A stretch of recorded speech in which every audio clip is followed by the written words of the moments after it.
Hello everyone, this is Glenn Hodges. Welcome to Chatanooga Self Improvement Meetup, a mastermind group where we listen, ask questions, comment, and learn in an effort to help make each of us to be the best version of ourselves, thus helping to make the world to be a better place in which to live. I'm very pleased to introduce our guest speaker today, Ron Cooper, CEO of the Cooper Culture.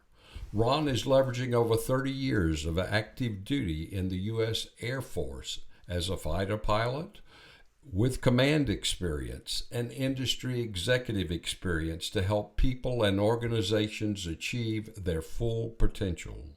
Ron has led organizations of 200 plus people and is currently mentoring and coaching others to help them achieve their full potential. He has published numerous leadership and organizational articles for trade magazines and is the co-author of the best-selling book, Discover Your Team's Potential. Let's learn about the fighter pilot mindset. Ron, it's all yours, buddy. Opportunity to share with your group. Marty and I together are the Cooper Culture, and as you briefly described, our purpose is to help organizations develop and sustain high efficient cultures. That's one in which people enjoy working with each other. They know exactly where they fit in the organization. We do this through personality insights and principled leadership. But I'm just going to briefly describe a fighter pilot mindset. And when I do this, you're probably going to say, yep, I'm married to one of those. I work with one of those. I have a neighbor such as that. I will just tell you somewhat jokingly, but it is a mantra, or let's say it's well known that some of the defining characteristics of a fighter pilot is you can always tell a fighter pilot, you just can't tell them anything. Another thing is you've got to have at least 12 fighter pilots in a room to have a collective IQ that reaches into the double digits. Another way is God has said, yes, there is a God, and you are not that appointed person. Those are just some of the things that characterize the fighter pilot attitude, the fighter pilot mindset. Just very briefly, based on that description, you might say, I'm married to one of those. And I guess I would say, if you were to even think that, the operative word is those. If you are DISC certified or otherwise have made any studies in personalities, I am a very high D, which means that I am a task-oriented person. So if you were to think that I know one of those, that means that you think of me, and you'd be correct, that I'm a task-oriented kind of person. As Marty introduced herself today, you can probably clearly discern she is far more people-oriented than I am. We are very opposite, but in complementary ways. And so it would be very much in Marty's character today to say something to the effect, well, here's what the guy really meant to say. And so I will tell you that just very briefly, and in the past is not nearly as important as the future for Marty and me, but just a very brief look into the past. We live about an hour south of Andrews Air Force Base in Southern Maryland. When I was a preteen, I went to an air show at Andrews Air Force Base and saw what was then the F-100s in the Thunderbirds. I thought at the time, I don't have any idea what it would take to do that, and that is fly a fighter. But I said, whatever it takes, that is what I want to do. It's important that you understand that as a preteen, I was extremely shy. I was socially awkward. I could never do then what I'm doing now to speak to or with each of you. I was a one and done dating kind of person. I was extremely insecure. I did not want for you to ask me why I had, or if I had an opinion, or why I thought the way I did, because I knew you were going to disagree with me.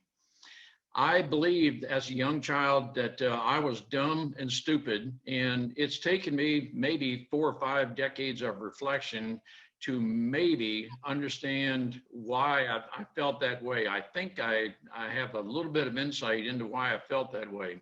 But it was, I wasn't probably 27, 28 years old before I felt I had a healthy self-image. Now, some of you may be thinking right now, healthy self-image, boy, you sound to me like you're just an arrogant, obnoxious, crass kind of person. That's not a very healthy self-image. But at least in comparison to what I was as a youth, I'm much better now than what I was in the past. At least that is my opinion. But what I'm telling you is that at the younger age, I didn't think I would be able to accomplish anything. Again, dumb, stupid, socially awkward. It was when I went into the Air Force that I thought, I want to fly fighters. I don't know how to do it, don't know what it would take, but I was focused enough. Some people would say I was even obsessed with the goal of being a fighter pilot. And I thought I had to have an aerospace engineering degree to fly airplanes, but I found out later I didn't need to put myself through that rigor. There were bread makers who were flying airplanes. So at any rate, I struggled to get an aerospace engineering degree, but it was when I was in the Air Force that I could start realizing that I am on the go, or I am in pursuit of a passion, a focus, and this is what I wanted. And so what I wanted, the focus, obsession that I had was starting to become reality. And through all of that, I came out of my shell.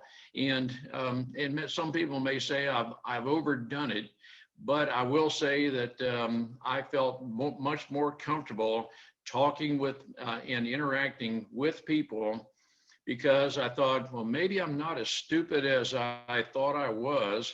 And then Marty entered my life. We have known each other for about 55 years. We've been married for 52 of those 55 years. I jokingly say I found Marty pulling weeds in a soybean field in Indiana, and I put her in the back of my truck, and here we are 55 years later. But I'd say that jokingly only to say that finally there is one lady in this universe who thought enough of me to stay with me.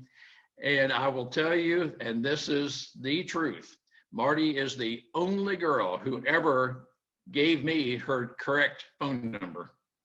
And so I've been through enough of those instances where I've called a phone number hoping that the girl that I spoke with would be on the other end. And that was her way of saying, I don't want to be with you, socially awkward kind of person. At any rate, if that gives you just a little bit of insight into what the way things used to be, I will tell you now that a fighter pilot mindset is one who can focus. We are very task oriented. And when we, well, in the aircraft, I'll just say very briefly, I flew the McDonnell Douglas F-4 aircraft. It is a two-place tandem cockpit. And I'm of the Vietnam era. I'll just tell you one very quick instance. We were flying in, over Hanoi, and this would have been probably April 1972 or somewhere in that time frame. And one of the aspects of the military that I have not found anywhere truly in civilian life is the camaraderie, the trust that we have in each other. On this one mission, a person in a flight of 4 said, "Toes, brake left." Now, that right there, toes, that is my tactical call sign. There's a story that goes behind that. But there's a communication and a trust that we have, and it's a bond of trust within the military, within the flying world, that you don't ask, well, why, what's going on? You just do it. Well, I went into a hard left turn, and a MiG-21 had come up from behind me and fired an ATOL missile. That's a heat-seeking missile, and it detonated about 500 feet behind me. And I'll just say somewhat jokingly in fighter pilot, very highly technical terms, that became what we called a code brown moment. Now, if the term code brown doesn't mean anything to you, just talk with a mom who has a young child. She knows exactly what I'm referring to. But what I'm saying jokingly from all of that, it was just another day in the office. We came back and landed, and we high five and we go about our ways. I will tell you, there was a part of my life that well, it's a part of the fighter pilot mentality, the attitude that we would go to the bar, and this was Marty and I are faith-based, so this is what it was in a prior life. But we would go to the bar, and we were in Thailand at the time, Udon Royal Thai Air Base, and I would just, I was kind of person, I had overcome a lot of the past, and I would set my hair on fire, and throwing people over the bar and just having that kind of fun was the kind of life that, a life of a fighter pilot. And then I met Marty, and and as she is as very complimentary of me, but she will frequently tell me, Ron, you got to throttle back, buddy. That's don't come across that way, and do the various things. But one of the mindsets of a fighter pilot is we have to process information quickly. And as you're flying the aircraft at various speeds, you are always thinking ahead, and you have to process information quickly. Here's one of the things that I talk with people, and some of you are working with youth, Marty and I are as well, that as you are doing critical thinking, and that's one of the things we teach youth and people we work with, critical thinking. Know exactly what it is, the facts and factors you need to process and make a very informed decision. Bob Ritchie, Marty and I very definitely identify with you. A part of the fighter pilot mindset is the discipline, financial discipline that we need. We took that kind of a fighter pilot mindset into our financial discipline. And Marty mentioned retirement. Personally, I don't like the word retirement. We have just transitioned out of uniform, out of different things. We're moving on. And the life we're leading right now is one of choices. And one of the ways that we help people is, and it's part of the fighter pilot mindset, discipline.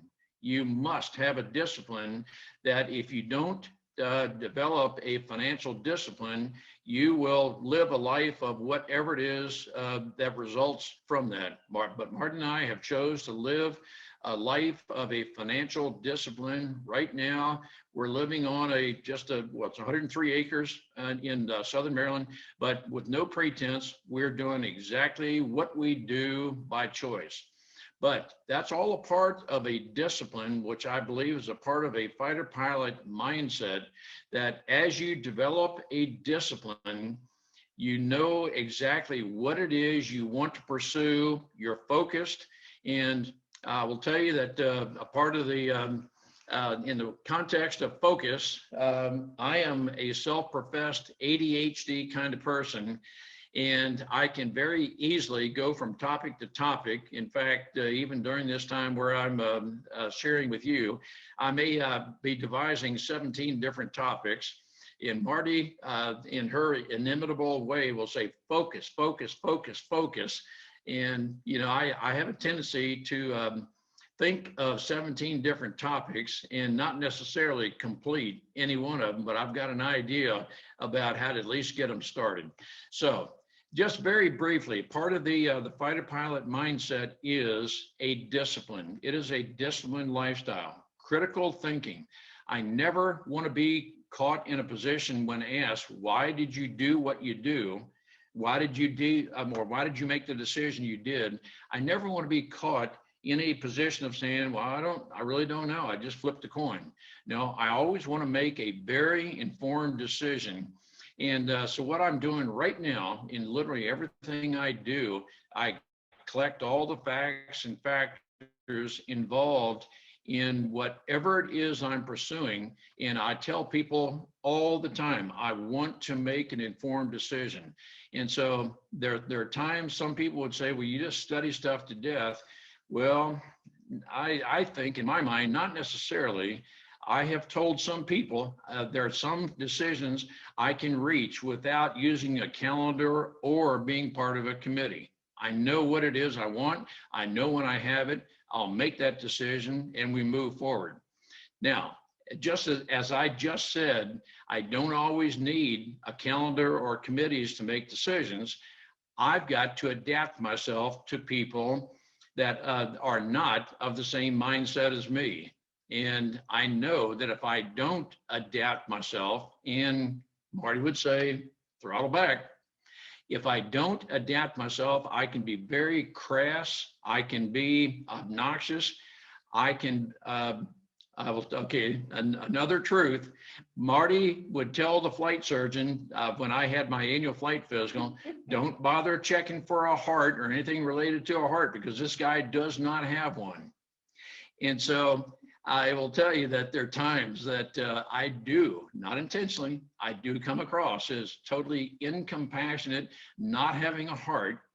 But I don't know, maybe Marty, you would say I do have a heart, but it's just hard to see where it is. You have to get through the crust and the rust to be able to get to it. But without taking a lot of time, this is part of the fighter pilot mindset. And as I describe it that way, you clearly do not have to be a fighter pilot to have this kind of a mindset. It's a person who is, sometimes we use the term type A, a high D. There are those of us who process information quickly and we reach decisions. It's not that we don't want you involved. In fact, a part of our business in developing a very productive, efficient, loyal culture is making sure that you know people and their strengths. I'll close out by saying that one of the things that we teach is to lead from the heart. And some people will say, and Marty may be one of the first ones to say, lead from the heart. Well, if you don't have one, how are you going to lead from the heart? But I will say that as I have learned to adapt and call it tone down, throttle back, when you lead from the heart, what you're doing is you take time to talk with people. You take time to get to know people. I am the kind of person that if I want to reward you, I don't want to give you just a generic gift card, but rather I want to know you, what your likes and dislikes are, such that when I tell you and thank you for doing a great job, you know that I know who you are. And I'm genuinely interested in you. I will tell you as well that a part of Marty's and my business is we believe that the home culture, the work culture, and church culture, when they are in harmony and working together, you have a good life. And so our objective is to help produce that work culture to where people know exactly where they belong, how they're contributing, and so forth. While Martin and I will never force ourselves on anyone to pry into your personal home business, we want you to know we're always available to help you with any challenges you may be having at home. Because if I have a work environment to where you feel productive, you know that you are valued, there's a pretty good chance I'm going to send you home happy. Similarly, if you have a good home environment, there's a pretty good chance you'll return to work happy. I don't think that's a Pollyannic way of thinking. I just know it to be truth. And Marty and I are faith-based, and when we are able to attend a church that is harmonious and totally synchronized with our values at home, we have what we believe is the best culture that we can have, and that is what we work toward. So I will bring this in for a landing and just say thank you for the opportunity to share insights with you. I will tell you again that Marty is my lifetime partner, soulmate, teammate. Marty and I get our satisfaction out of, and we will undoubtedly later today, we're going to talk a lot about, and it could be 2 hours, what did we gain from this and how might we add value to other people? So Glenn, let me just bring this in for a landing, and I'm very interested in sharing and learning from everybody in your group.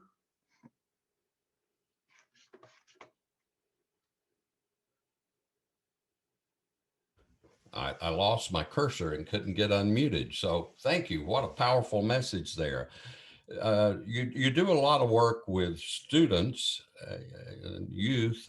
Do you do a lot in the corporate boardroom as far as teaching the fighter pilot mindset and some of the skills of a fighter pilot and how it can be utilized in the workplace? Ron? We do, Glenn. Yeah, we do. And thank you for asking that. And in the boardroom, it's how well do we get along with each other? Can we integrate and synchronize diverse personalities such that just as Marty and I are very different, in fact, we're quite opposite. Marty's dominant personality style is S, mine is D. But it's a matter of, do we understand each other? Do we understand what the goal is, the corporate goal of the company? And quite honestly, I'll ask people, do you all like each other? And for some, that's do we like each other? That just seems to be a strange question. But no, quite honestly, I want to know, do you like each other? Because if you just sit around the table and you look across the table at a personality that's very different from yours, it's very possible that person who comes up with an idea, you may not consider it because you think, well, that person is out in left field compared with me. But one of the things we do in the boardroom is interviewing. In other words, I teach interviewing. How can you know if you have a person that fits well with your company? And the short version is, I want to know your values. You may not have the job skills that I would like to have, such as 20 years and whatever experience, but if you have the right values, if you have the ability to learn, in other words, you're a fast learner, I can train you and I can take you on and teach you the skills I need, very possibly faster than the person who has perhaps 20 years experience. So Glenn, that's a part of the boardroom training that we do, but interviewing is a very important skill to know the right people that you need on your team. And the book that you referenced earlier, Discover Your Team's Potential, I wrote a chapter in that book as a co-author on discovering your team's potential and how can you have a high degree of assurance of bringing the right people onto your team. So Glenn, that's a long answer to a short question. I've got one other. One of the things that I learned from another fighter pilot a number of years back was the value of the debrief. Have you looked at ways that you can teach that in the corporate world? And maybe for those that aren't familiar with it, you might mention what the debrief is after a flight. No, a debrief is one in which you summarize what happened, and you're looking at both the good and the bad. And so, yes, we do talk about in the boardroom the debrief. Well, the thing an outbrief that I think is so key to it is, and correct me now, I'm a non-military guy. This is just stuff I've learned. But before you go in the debrief room, I think the emblems, the rank and all is Velcroed on the uniform. They take it off, put it on a table outside the room, or maybe that's just figurative speaking. But once you get in there, everyone is free to talk, whether you're talking with a five-star general or a private. Everyone shares what they really think and what they saw that maybe went wrong in that mission. Is that correct? No, you're right on target, Glenn. That is a part of a corporate culture or an organizational culture that, to a degree, titles are meaningless. I'm the kind of person who believes that leadership is influence, and it's not a matter of what you may or may not have on a business card. But yes, your position in the company, while I respect you, doesn't mean that your opinion, your input is weighted greater than my input because I don't have the credentials or I don't have the initials on a business card that you do. So, Glenn, a part of the boardroom that you're asking is the culture I have established, one in which we respect each other. Do I value the way you think? And if you're not thinking correctly, or if there's a better way to think, I want to do what I can to help shape your thinking without you thinking that I am demeaning you because you don't think, but rather it is empowering and equipping you. So that is all a part of a debrief and outbrief. But yes, there's everyone's opinion is of equal weighting in the room, and the fact that you may have a position in the company that is higher on the hierarchy than I do does not mean that your opinion is any more or less valuable than mine. So that's all a part of a culture, Glenn. Well, and one of the things I have always said is that within just a few minutes from the time I step in the lobby, I can pretty much pinpoint the culture of a company. Uh, do you find that in some companies that it's very difficult to get upper management to buy into this approach? It is certainly in some companies, yes. There are, I'm going to tell you, a part of the fighter pilot mindset is big, bold, burly leadership. In other words, as soon as I come in the room, I expect everybody to shut up. You don't say a word until and unless I speak to you and ask you to say something. That, in some ways, is the big, bold, burly style of leadership, which is very, very ineffective. But to the mindset has to be one that if we lead from the heart, we care about people. And so you're right, Glenn. It doesn't take a long time in a company, and I will, Marty and I have, just by with permission of the let's say the leadership in a company, we can walk around and we can get a very definite sense of the culture in the company. Do people say hello? Do they feel free to talk? Or are they very silent because, oh, I don't want to say anything because if I do say anything, it's probably going to be held against me. That is a culture that is very toxic. And if you are sincere about wanting to, we use the term up level your culture, we can help you do that. But if you're going to try to justify what you have, then we may not be able to help you.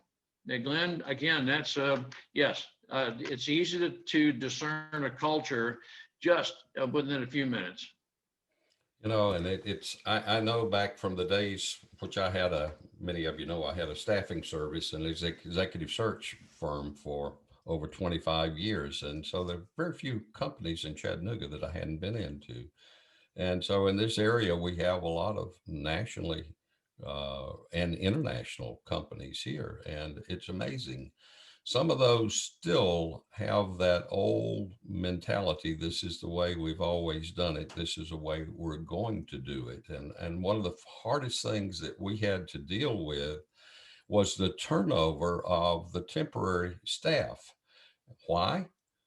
To a large extent, no matter how diligently my staff worked to screen the people that we'd send into individual companies, if the company had the attitude of it's just a damn temporary, that was just, we were dead before we got started, and the turnover would be horrendous because they just didn't, they had no empathy.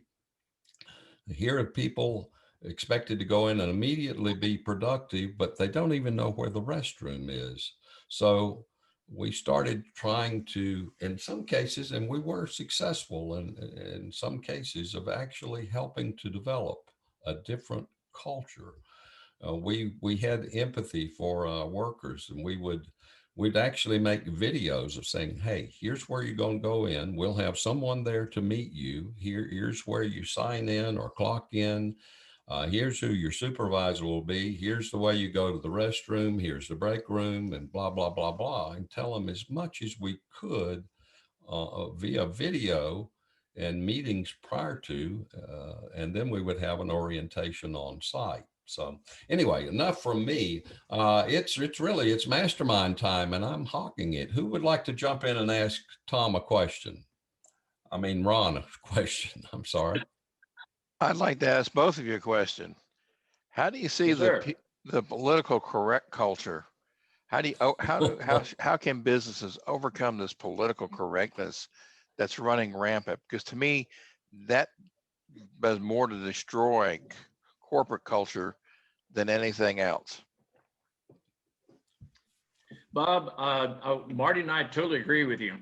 And you're going to know within seconds of my political persuasion, our political persuasion, Marty and I together.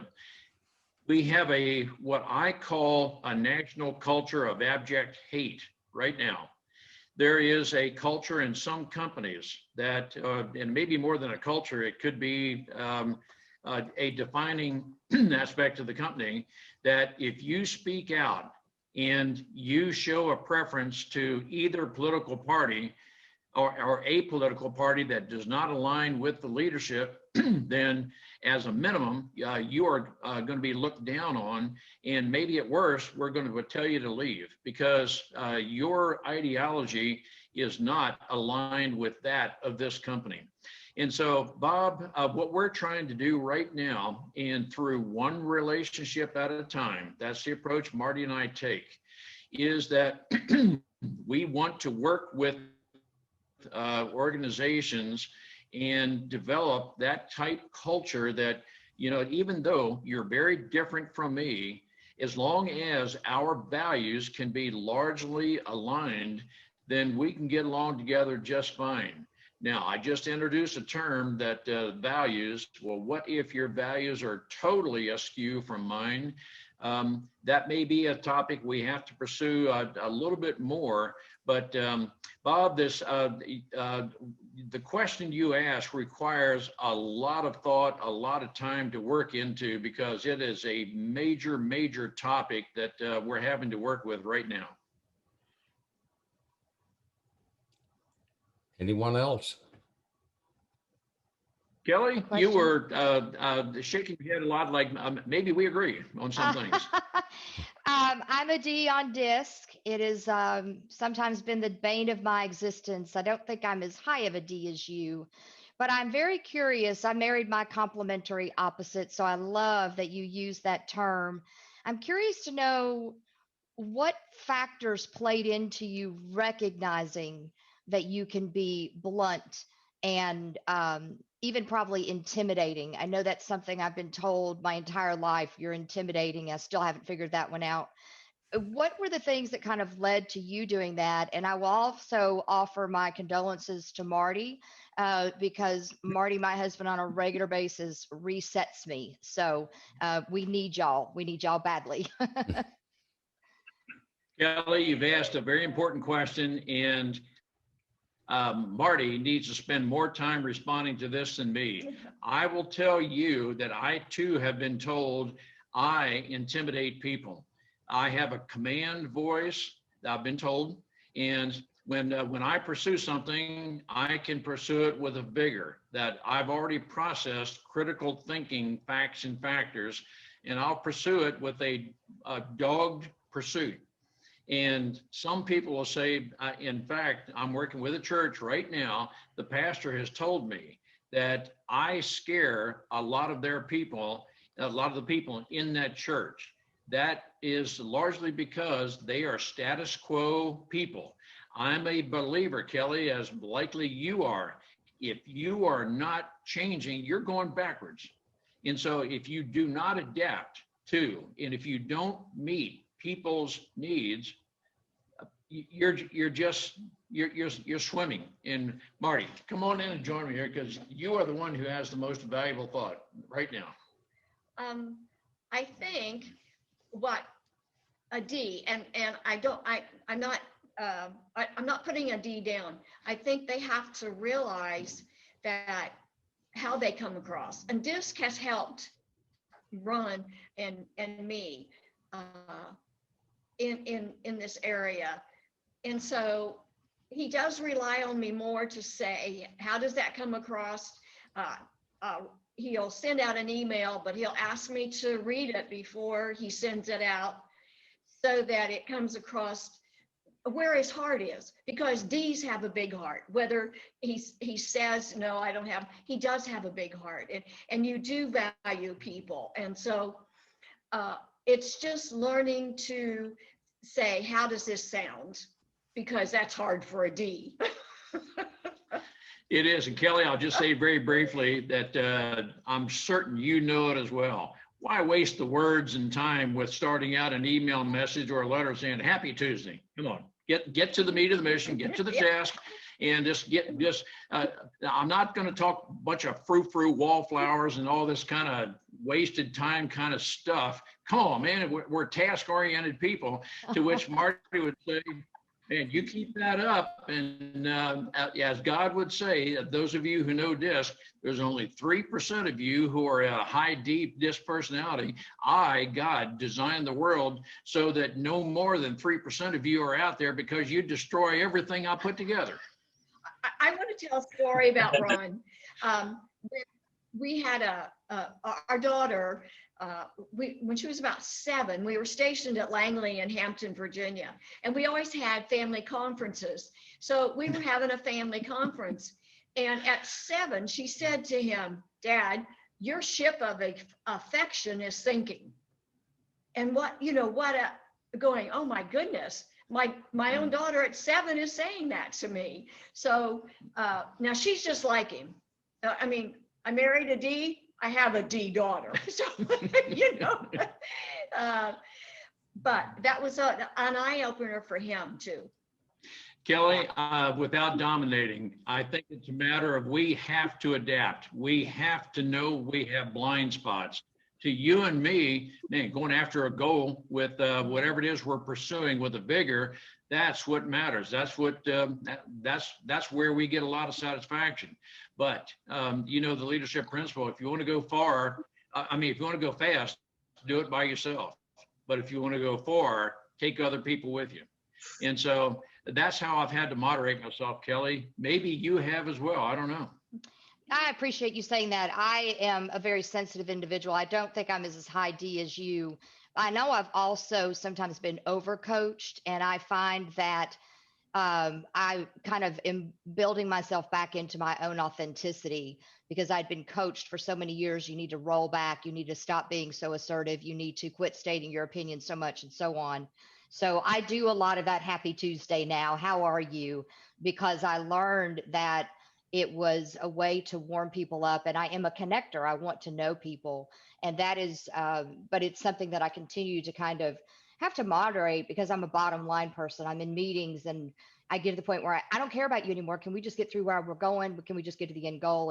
And I know that is something I just have to continually be cognizant of, because I really do care about people. I love what you guys were talking about. I'm curious if either of you have ever studied love languages, because I often wonder if D, for me, my love language is acts of service. If I really care about you, I'm going to make sure you're taken care of. I'm curious if that's something you've studied, since you indicated that you have a believer's background, and then I'll sit down and be quiet. Kelly, yes. Marty and I right now are, a part of our life now We have the option, we in the discipline that every morning, perhaps starting at 5:30, Marty and I have individual rooms where we have our devotions, and we are engaged in studies, one of which is studying love language.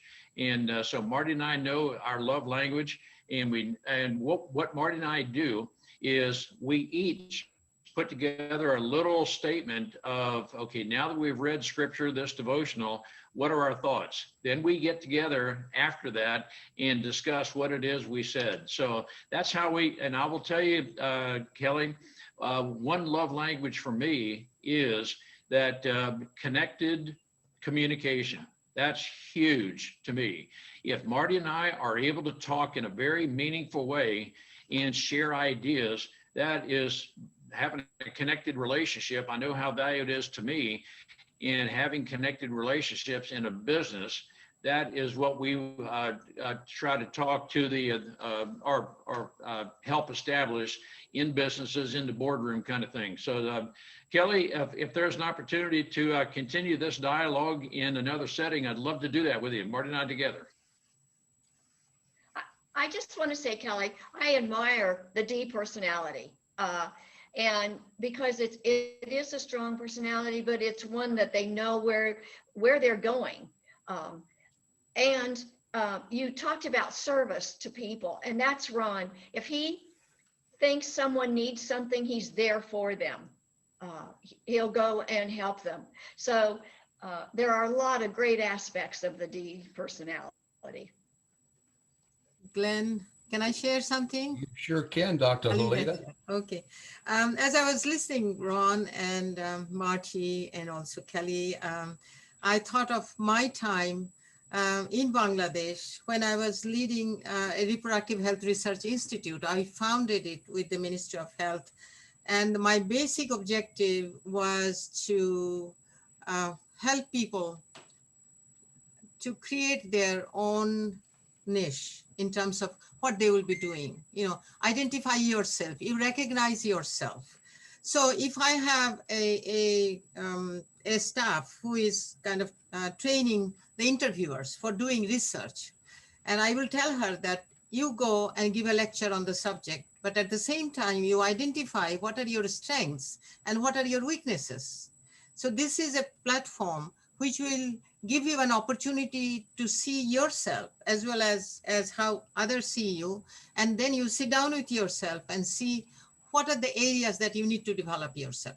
Either you have to speak nicely, you have to speak content, you have to be affectionate, you have to be a teacher who is not scaring other people, and how to articulate nicely. And I like the word fighter and pilot. Fighter, a pilot is always a fighter. And pilot means you are sitting in a driving seat and you are driving.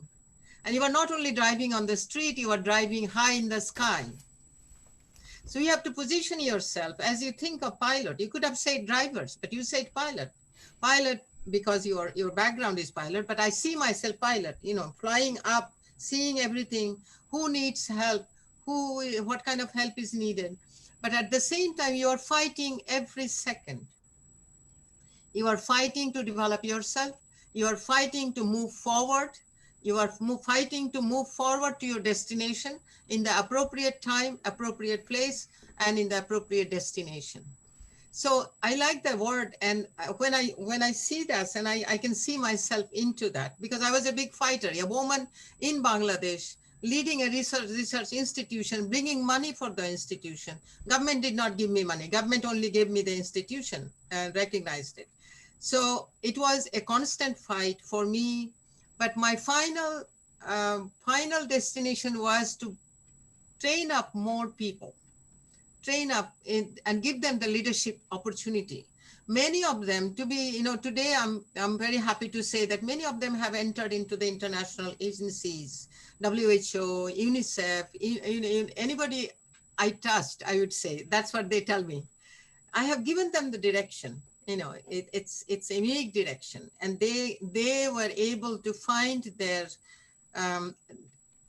goal or destination. Okay, this is where I have to be. This height I have to attain. And I think that's an important trait of a leader, that you show them where they have to reach. You show them the path that they can walk, and you give them the strength so that they find their own strength and increase their own strength to walk straight, to fly straight. I think these are the great things that I have done without knowing myself. I did it to myself and I did it to others. And today when I think back, I really, those words come and fit so well. And I feel so great. And I feel so great to be part of you here. I know that everybody's thinking in the same direction, but I just shared some part of my life and I still do that. You just mentioned that you connect. It's a love word. You connect and you say, I love you. You know, you connect in the Facebook, you connect all your staff. And I have led so many institutions. I have thousands of people in my Facebook. Some people like me don't go to Facebook, but I want to connect. I want to say, I love you. I thank you. And you know, that connection gives you energy, gives you strength to move forward, gives you strength to stay healthy, gives you strength to move forward and help others. I think these are some, I would say, extraterrestrial power to remain strong, to be strong and connect with people. I think that's an extremely useful mantra I find today in myself. Sitting here in US, but my mind is in Bangladesh. I give a lot of talk show in Bangla, encouragement, talking about my life, talking about women's health, maternal mortality. You talk about any subject that comes, but that my main objective is to do advocacy, is to help people see through and encourage people to do that. When I lead a team, I bring in some 2-3 of our junior colleagues so that they know how to do it and they can do to their other colleagues and lead them forward, show them how to do it. And that affection, that I care about you and I like you, those kind of things are extremely important for a leader, for a person, any person in a family, outside family. We all have a big family, a large family. I have 2 daughters, but they are my small family, but I have much larger family that I belong to. And I think that's so important. Thank you very much. Thanks, Glenn.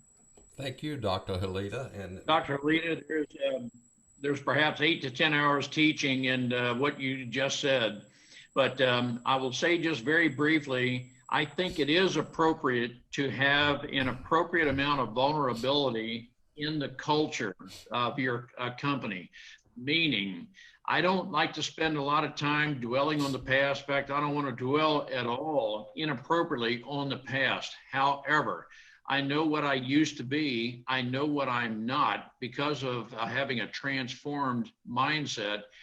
But through all of that, if I'm willing to be vulnerable, I have the confidence that I can come to Anton, Kelly, Will, Carlos, Corey, any of you to say, I need a task done and I'm not good at this, but you are. That's how I know you.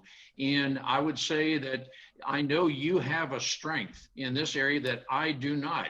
That doesn't make me a lesser person, but I know you well enough to say that I know you are good at this. And as a team, we function real well together. you know, talking about connection, that's what we have here in this mastermind group, this community. And when I say community, I think of 2 words. I think of value added, and we've talked about that today.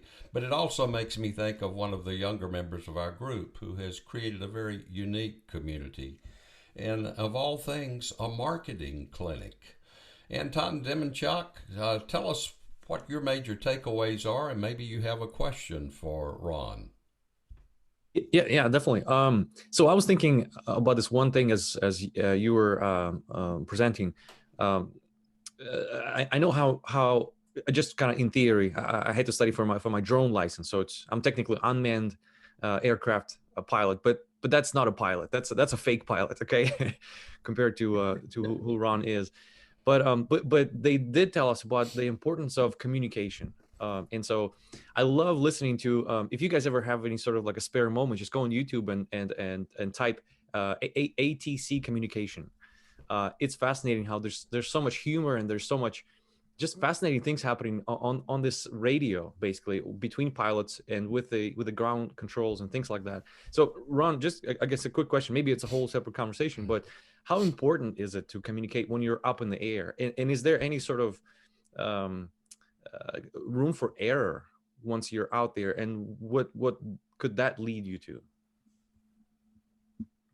Anton, you have introduced a topic that is just absolutely critical: connected communication. I'm going to start out by saying it from a top level, and I say it frequently to businesses we work with. We can talk without necessarily communicating, and we can communicate without necessarily connecting. And so it's not until we are totally connected, and that is, I have chosen to adapt myself to your listening and learning style, Anton. And I know you well enough to know that, you know, your personality style, your strengths, and you may not be receptive to me if I were to come across as the big, bold, burly leadership kind of person. Anton, you just sit at the desk, I'm going to tell you what to do and when to do it. But rather, but I will tell you that, referring to that incident over North Vietnam, communication, to fully appreciate that, you would have to listen to the tape, an audio tape of how much chatter was going on. And there's one voice that I needed to listen to at that moment. I needed to hear. So the mind needs to be trained to know what to listen to. It is, let's say it's a frequency of a voice. It is the sincerity in which you speak. All of these things go together, Anton. And so it's not a matter of, well, yeah, let's just sit around and exist. No, there is an art to understanding each other, listening to each other, connecting. And there's 8 to 10 hours of study that goes into this as we learn each other, and we want to develop a culture, Anton, that you're describing. This is not a one and done kind of thing. We have to work at it continuously. So Anton, yes, I'm going to look up ATC on YouTube. And Anton, as with Kelly, if there's an opportunity to continue this dialogue after this, Marty and I would love to do that. Yeah. I was just gonna say, like, it is. I've heard this expression somewhere. They say that the biggest problem with communication is the assumption that it has happened. Because sometimes I'm realizing that sometimes we communicate and we think we've communicated everything very clear, and nobody has any sort of ambiguity into when it comes to our message. But on the ATC radio frequencies, I mean, you cannot have this ambiguity. You cannot have this.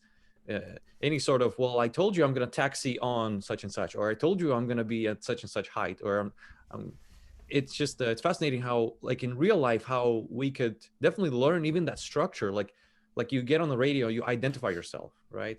Then you identify the party that you're speaking to, right? Then the other party says, identifying themselves and then saying, hey, this is the message that I have heard, can you confirm? And then the pilot goes, yes, I confirm.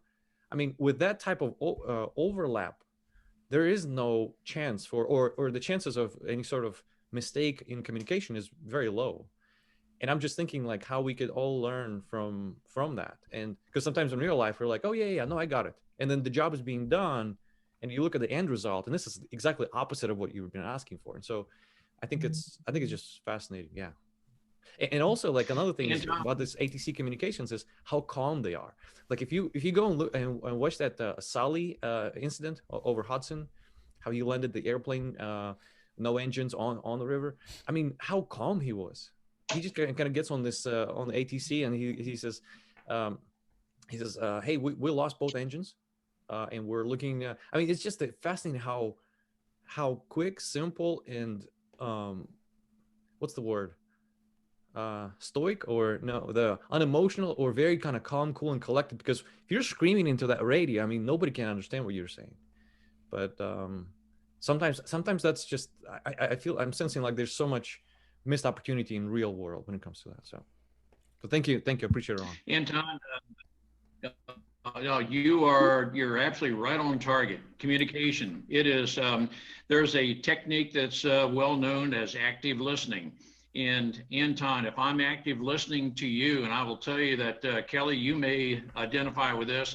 Sometimes it's very difficult for a D to listen because, hey, we're task oriented. We're going to pursue a task, and we're not going to bother to listen to you. Hey, I'm here to tell you something. I'm not here to listen to you. So part of adapting to you, Anton, and the rest of the group is I need to listen. And so now the part of active listening is, I would say, Anton, this is what I think I heard you say. Is it what you meant? And you find out sometimes, no, that's not at all what I said, not at all what I meant. And so rather than me launching off and taking action on something that did not accurately represent what you said, how about if we have the conversation that let's make sure that I understand everything about what you just said, Anton. And quite honestly, sometimes what we say is lesser important than how we said it. And there are a lot of emotions that go into that. But are we connecting? Are we connecting? And that's all a part of good leadership and having a very functional organization. So Anton, again, you're absolutely right on target. That I'll close out by saying that if the ATC controller says, hey, toes, climb and maintain flight level 280 and turn north, turn right to north. I need to repeat back to him, Roger, turning to 360, climbing to flight level 350. Yeah, we just communicated. Now, the ATC controller says, yep, that's exactly what I said. And Ron Cooper pilot repeated back to me. That's just very cryptically how we communicate. And yep, he understood. Now it's up to him to comply. But yes, that's all in the art of communication. It's all in the art of establishing a very productive culture. And as you might discern, this is a topic that it really takes a lot of training. It's not a one and done kind of deal, Anton. So you're right on target. You know, mentioning connections. Can I say something? You sure can. Jump right in. I just want to say, when the pilot is in the airplane, and correct me if I'm right, Ron, as someone is giving them instructions, the pilot can't interrupt before the other person is done talking. So you've got to listen clear through. Oh, Kelly, I think that was a message to you and me. No. I think that's a message. Okay, let me translate what Marty. Let me translate what Marty just said. Make no attempt to complete my sentence or thought. Period. Done. That sounds like a lecture I got yesterday. Hey, talking about connections, I listen to audio when I'm working out, and earlier, well, let's see, I reckon it was today's Tuesday, so I reckon it was yesterday. I usually plan what I'm going to listen to on my iPhone when I'm working out at the athletic club here on the mountain. And yesterday I went back, and we've got so much content now since we've started recording these sessions. And we've got our own YouTube channel. It's Chatanooga Self Improvement Mastermind. And I went back and I listened to Anton Demenchuk's talk. The Lost Connection Soviet Boy Story. I challenge each of you to go into YouTube and find that and listen to it. It's very congruent with what we're talking about today, and he just did an absolutely marvelous job with it. Aaron Murray, are you still with us, buddy?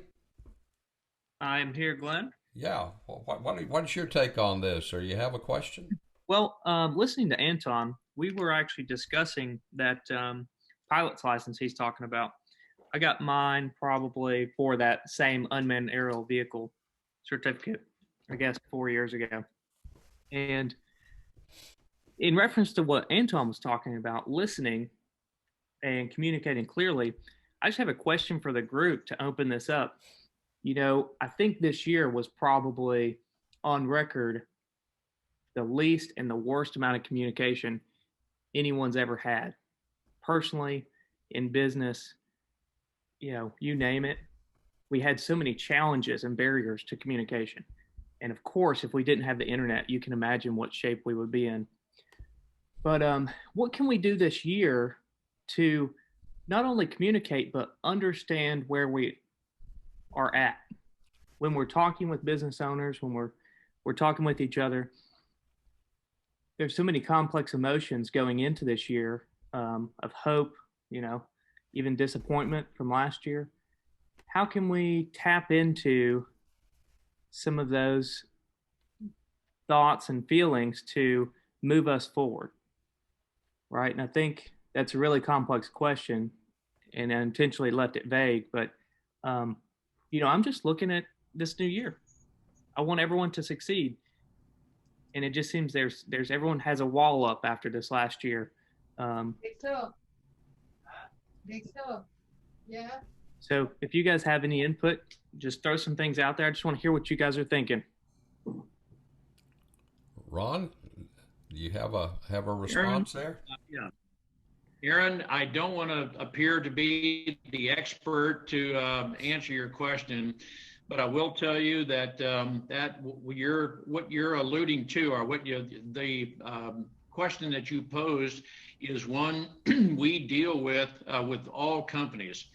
The way I start is critical thinking, and that is I ask the leaderships, what is the strategic objective of your company? And then that is starting with the end in mind, so to speak. What I do then is work backwards, and how well is everything working? And this is a part of a debrief or outbrief, but it does require an analysis of how well your company is operating. But for me, I help the company define what the end goal is they're looking for. Again, the axiom that if you don't know if you don't know your target, then how are you going to know if you ever arrive? So in the context of knowing where you want to go, we have to take an in-depth critical look at all the components to help you get to where you are. If there is any amount of distrust amongst your staff, if there is any amount of distrust, you're probably not going to openly communicate, because you're going to be vulnerable, and you don't want to risk losing a position or something of that nature. But that's just one aspect of getting started. But you have opened up a very valid point for further discussion. Carlos, I can't think of a profession where communications is of greater importance than as an attorney. So with that in mind, what are your comments, or do you have a question or something about the content of today? Well, I do have a comment, and it's not only am I an attorney, I deal with a further challenge to that, and that is that I'm married to an attorney. And not only that, but I'm in business with my wife, who's an attorney. And so the challenge that we tend to have is we interrupt in each other's conversation, but you know, each one of us doesn't think that's what we're doing. Because, for example, my wife Jessica will be talking, and she'll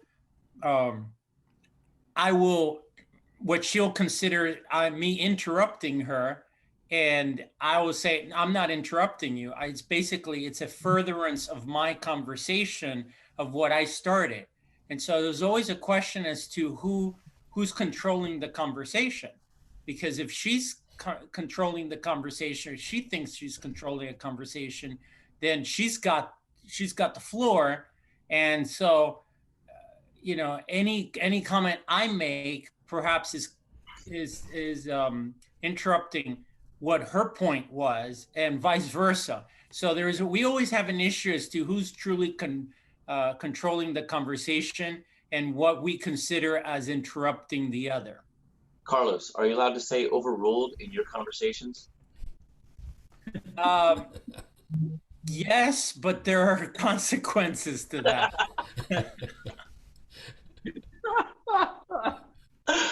I need to try that one. Actually, I need to try that one.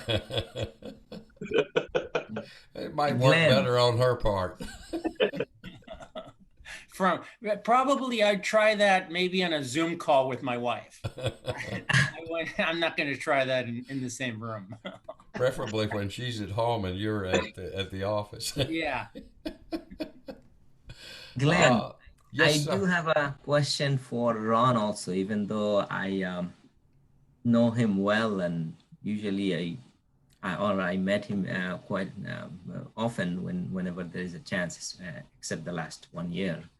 But first of all, I wanted to thank you all and for me to allowing me to be here, and also Glenn, thank you, and wanted to let everybody know that Glenn, Dr. Halida, Ron and Marty, these are people who are friends, at the same time mentors and guides to me, and that's why I think I do less mistakes. And one thing I wanted to say, one of the quotes that I liked by Henry Ford is that you can, at some point, he was making only black cars because the color was the only one that was getting dried up in like less than 3 hours, and every other color was taking 8 hours or more, so 3 times more. So he could not have been producing that many cars. So at that times he said that you can have any color that you like as long as it's black.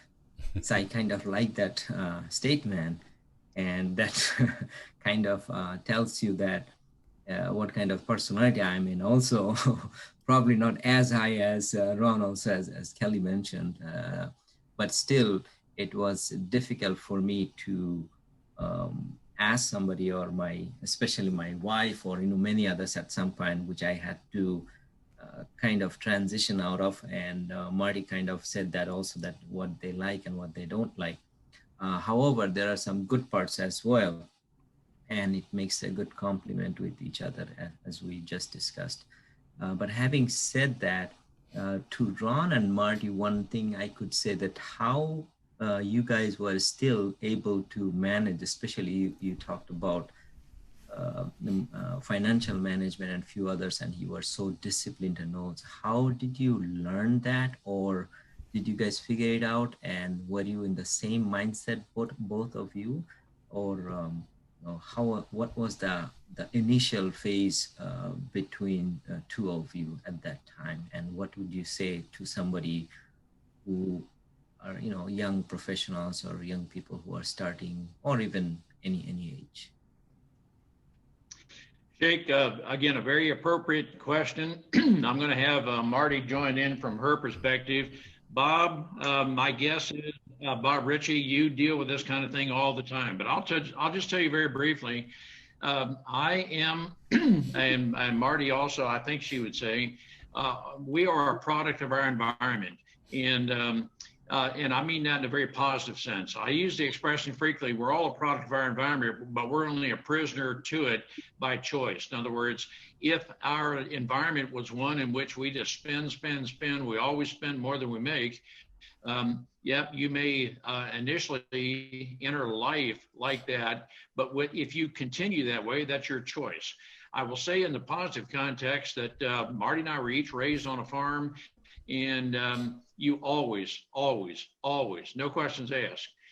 The environment was, you always set aside money. You never spend more than you make. That was the very essence of the discipline, the mindset that Marty and I had. But, and from there, I'm not going to tell you that we are financial investment wizards. I certainly don't want to try to project that. But we just know that we live by a 70-10-10-10 rule of 70%, 10. In other words, we choose to live on 70% of our income, and we invest 10%, we tithe 10%, and we put another 10% into savings. And so there are many people, and Bob may verify this, as saying, "Well, I can't live on 70%." And a lot of things you say you can't. I will tell you, and this could be another long topic. My father-in-law would tell me, don't you ever tell me you can't, because you're self-defeated right away. Don't you ever tell me you can.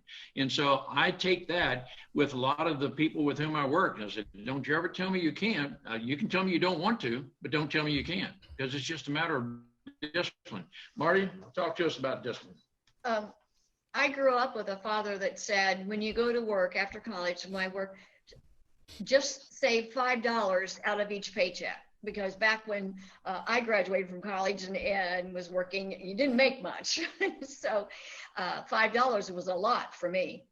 But also, Ron and I agreed from the time we got married that we would never spend a big bill. We would talk about how much something was going to cost and if we could really afford it. So it was that was a decision that we made financially together. Shake, there's a lot of conversation that goes into this, and you know that. But Bob may go further to say that, hey, we can present all the principles to you and tell you what it is to live that disciplined life, but it's your choice whether you choose to adopt it or not. And beyond that, I can show you, the action. I can lead a horse to water, but I can't make that horse drink. And so, Bob, you probably have some very interesting insights into this question of financial discipline. Bob, are you there? Yeah, I'm here. I wish I did, Ron. No, I've tried to kind of live similar. My parents grew up in the Depression. Basically, my mother was more of a saver than my dad was.